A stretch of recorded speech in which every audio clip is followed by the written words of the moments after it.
Hey everybody, it's Josh here, and this, I guess, will be kind of an addition to my last video about just, humans and the way we are and how we berate ourselves constantly for who we are and the things we do. And I left a few things out that I wanted to kind of clarify. First off, I do understand that that humans are doing some horrible things to this planet. This is obvious. I'm not speaking about those greedy bastards who are, raping and pillaging our Earth for resources, or diamonds, gold, oil, or polluting the environment with chemicals knowingly. I'm talking about the average person who is afraid to do anything that might harm the environment, even if it's something that may not necessarily be also harmful. Such as, like I was saying, you're out hiking and somebody carves their name on a rock and you say, oh, that's vandalism, destruction. Perhaps, but it really is a kind of a point of view thing. Nothing's really being destroyed. A person's having a good time, so on and so forth. But these are all personal opinions that we all have about various issues. There's some people who are taggers who go out and just deface entire buildings, and they see it as this beautiful art. I see good art. I'm not into the tagging where you just write your name, but good art. Some people see that as, total defacing of a building. My thought is, how do you deface something that's already defacing nature? And you're putting kind of nature back into it, but it's a human nature, so it's not given the same credibility. So you hire a painter to paint a big plant scene, something beautiful on the side of the building, and that's okay. It's just these silly little notions we have. But most importantly, we beat ourselves up over everything. It's like we use self-annihilation, self-put-downs as a form of defense against coping, a form of coping, a form of defense against revealing who we really are. I'm only speaking for myself when I say that, I know that most people probably feel this way to an extent, that they have to,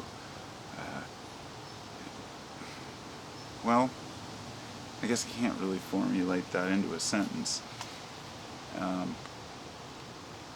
We all conform to a degree to a norm that society puts out there, and a lot of people rebel and resist against that by saying, no, I'm not going to be one of the masses, I'm not going to be one of those people. But there are certain issues that are the norm because they're, appropriate, such as, not spitting on the sidewalk, let's say, things like that, stupid little silly, laws or regulations, and there's always going to be the guy, fuck that, I don't have to follow the law. It's just like laws and ideas are all put into place, not necessarily to oppress everyone, but to kind of organize our thinking a little bit. And unfortunately, that's often tainted by ignorance, so many of the decisions we make are poor. But along the way, we beat ourselves up when we make mistakes. We screw up, we make a bad decision, we vote something that we shouldn't have voted for, and we kick our own asses over it, or,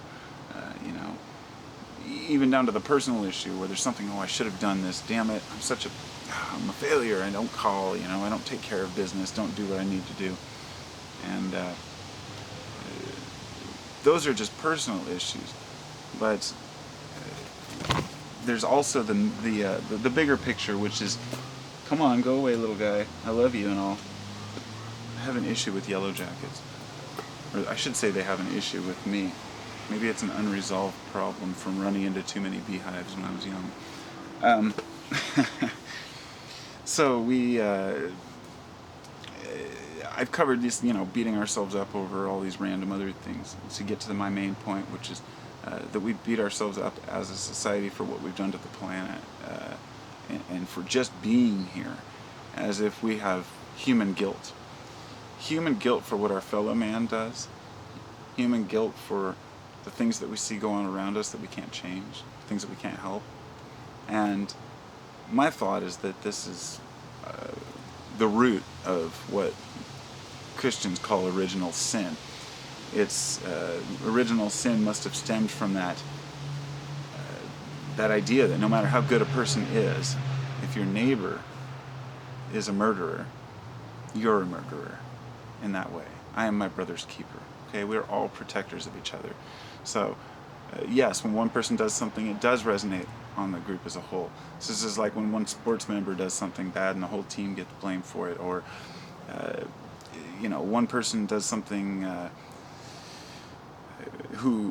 something horrible, who happens to be a member of some group that's not even related, and that whole group gets criticized because of it. Just like Republicans and Democrats, one makes a decision and everyone's, and so we lump ourselves in as these failures for things that we haven't even done, and we feel guilt, and I see it as a crutch, as an excuse for us to blame. It's almost like a blame to not take charge. Often it can lead to defeatist attitudes, like, we're already screwed, look at what we've done to this planet, oh well, I'm just going to enjoy it while I'm here. Or, well, I'm not going to put out any effort on this because nobody else is. Or why should I care? You don't.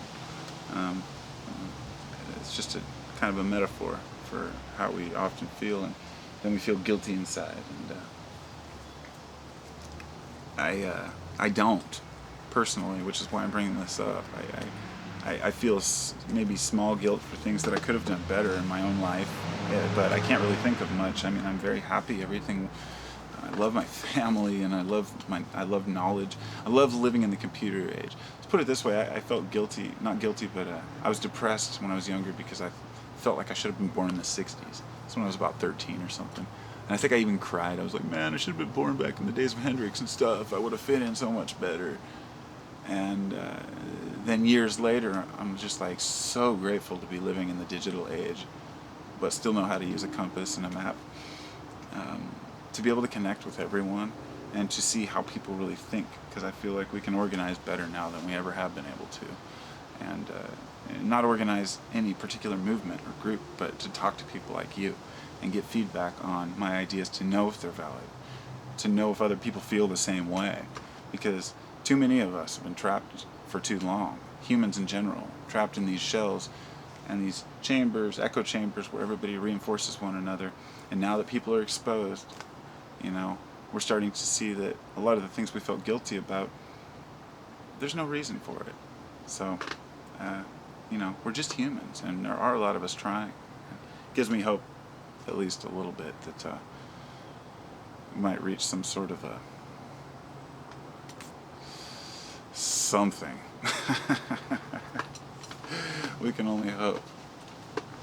So, with that, I bid you adieu, and have a great day.